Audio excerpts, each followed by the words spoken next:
dneska bude. Ahoj lidi, já jsem gangster z ulic.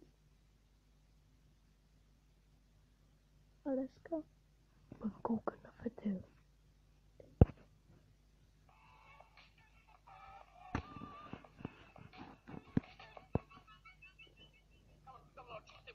Máme velký židle v kině, přijeď budou Avengers ve 3D, ty vole, viděl jsi někdy film ve 3D, říkám, ty vole, neviděl, tak on tak dojeď, kámo, tam jsou velký židle, říkám, kámo, tam nedojdu, jsou malý židle, a on tady jsou velký židle, a on přijeď vlakem, říkám, ty vole, já vlakem nejezdím, tam mají malý židle, a on, ty vole, tak my pro tebe přijedeme z Brna, ale zaplatíš nám benzín tam i zpátky, my pro tebe přijedeme z Brna, odvezem tě do Brna, říkám, dobře, no, tak jsme tam přijeli, jsme tam nakoupili, kámo, jsem nakoupil kolu a tak, a já jsem byl tak vyčerpaný z těch židlí, celou cestu, co jsem šel obchodem, tak jsem si nic nekoupil, jenom jedno malý pitíčko, a celou cestu jsem šel vyděšený, říkám, ty vole, jestli tam mají malý židle, Michale, říkám, Michale, jestli tam mají malý židle, tak tě pojebu, jestli přijdu do toho klina a mají tam malý židle, tak jdeš do prdele. Takže běhám tím deskem, ovalím si, něco jsem si koupil, jdeme ven, dali jsme levanduli, já jsem byl vystrašený, já se bojím. Každý, kdo vypadá nějak divně, tlusťochovi neprospěšně, jestli vypadá, že by mě chtěl nutit dietu, ten člověk zdrhá. Tak stojím a jde tam nějaký takový divný feťák. Říkám, hej, ona zbije.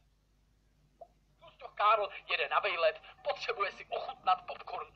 Z Brna, ty vole, velkoměsto jako hajsl a přijdu, prosím vás, jeden sírový popcorn. A co mi řeknou? Promiňte, my už nemáme ten sírový popcorn. Ale se potom rozjebal toho týpka, měl jsem na to chuť jak bárek, úplně jsem chtěl mít žlutý prsty jak nějaký zasranej abstinenční kuřák. Takže jdu a všichni se na mě dívají. Tlusťoch jde do kina, ty vole, nářez, Tlusťoch, hej, proto jsou prdelí a vole, vypl Star Wars doma na televizi a jde do kina asi. Jenomže, dámy a pánové, co jako na svinu se stane? Jasně, přijdu do kina a co? Jasný, film už běží. Kde jsme si vzali křesla? No jasně jste to uhodli.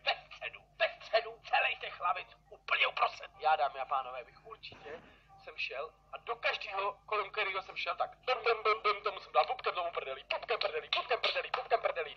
Tak jsem došel do prostřed ty lavičky, teď já tak postávám furt a on dělej, sedni si a teď já furt vyděšenej takhle stojím, říkám, ty vole, mě se jako moc nechce sedat. Všichni ty lidi dělej, sedni si, nevidím, tak já tam vystrašený, říkám, ty vole, úplně jsem viděl tu židlu, říkám, ta židla je z papíru, ty vole, to se prostě rozpadne, ta židla se prostě rozpadne na sračky, až na to sedu, úplně jsem to věděl.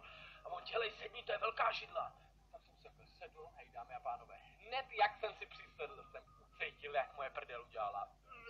Takhle mě to zmáčklo prdel a teď říkám, ty pičo, tam se nevejdu, tak jsem seděl úplně na kraji, ale úplně na kraji. Říkám, ty pičo, jsme byli trošku přifučení, jo, z levandule, to je taková, to já musím kouřit, protože mám astma. Teď já sedím a říkám, hej kámo, zkus se prosím tě zhoupnout. A on, co to meleš, kurva? Říkám, prosím tě, zkus se zhoupnout. A on, jak zhoupnout, ty vole? Říkám, no opři se a jakoby zahýbej se trochu, ne? A on jako, vole, jak, a tak ty takhle udělal, ne? A on, nic. A říkám, tak čekuj. A já jsem udělal tohle, dámy a pánové. Jenom tohle a teď úplně celá řada těch 20 lidí. Říkám, Michale, já to utrhnu. Říkám, ty vole, co mám dělat, já jdu normálně do piče. A on, ty vole, tak bych si sednout na schody, ne? Říkám, ty vole, nebudu si sedat na schody, ne? Mě tady zavřou do kriminálu, že tady bráním, ty vole, přístupu lidem. Tak si vzal nějaký župky a já sedím. A celý film jsem seděl vyděšený, takhle.